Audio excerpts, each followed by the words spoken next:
இன்னைக்கு ஒரு சம்பவம் இல்லையா? ஏன்னா முதல்வர் வந்து வெளிநாடு சுற்றுப்பயணம்லாம் போயிட்டாரு. ஆனால் விஜய் வந்து சத்ரு சம்ஹார பூஜையெல்லாம் நடத்திருக்கிறாரு, கவனிச்சிங்களா? ஆமாம் அதை விட்டோம் பாருங்களேன், டக்குன்னு கரெக்டாக ஞாபகப்படுத்தி விட்டீங்க. ஆமாம், அது ஆக்சுவலி வந்து திருச்செந்தூர் முருகன் கோயிலில் போய் சத்ரு சம்ஹார நிகழ்வு அப்படிங்கிறதுல அவர் கலந்துக்கிட்டு இருந்திருக்கிறாரு. பொதுவாக வந்து திருச்செந்தூர் போகிற அரசியல் கட்சி தலைவர்கள் போகிறது அப்படிங்கிறது வந்து எந்த ஒரு நம்பிக்கையின் அடிப்படையில் இருக்கும் அப்படின்னா, தங்களுக்கு இப்போ வரப்போகிற ஒரு முடிவுகள் வருதுன்னா அதில் வந்து தங்களுக்கான அந்த பதவிகள் கிடைக்கணும், தங்களுக்கான வெற்றி கிடைக்கணும் அப்படிங்கிற ஒரு வேண்டுதலை முன் வச்சு அவங்க போவாங்க. பூஜை அதுக்கு தானே பொதுவாக திருச்செந்தூர் போகிறாங்க இல்லையா, இந்த மாதிரியான வேண்டுதல் அங்கே போனால் இதெல்லாம் நடக்கும்னு ஒரு நம்பிக்கை இருக்குது. ஏன்னா தாவேக தரப்பு வட்டாரங்கள் வந்து, தலைவரே நம்ம கண்டிப்பாக வந்து 140 சீட்டுக்கு மேலே ஜெயிப்போம், அண்ணே நம்ம 140க்கு மேலே ஜெயிக்கிறதுக்கான வாய்ப்பு தானே இருக்குது அப்படின்லாம் வந்து கட்சிக்காரங்களாம் சொல்ல இவரும் சந்தோஷமாகவும் நம்பிக்கையாகவும் இருக்கிறாராம்.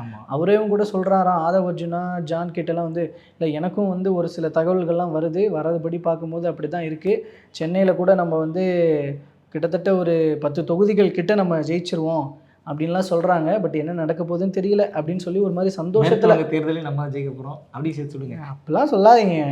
ஏன் வந்து ஒரு ஒரு ஒரு தலைவரோட நம்பிக்கையை நம்ம அப்படிலாம் நம்ம அப்படி சொல்லவே இல்லையே. இப்போ நீங்கள் தானே சொல்கிறீங்க, விமர்சனம் பண்ணுறதெல்லாம் நான் சொல்லிட்டு இருக்கேன். மேற்கு வங்கத்தில் நம்மகிட்டே பேட்டி பர்சன்டேஜ் அதிகமாச்சுன்னு யார் காரணம்? தமிழ்நாட்டில் அது வந்து எஸ்ஐஆர்.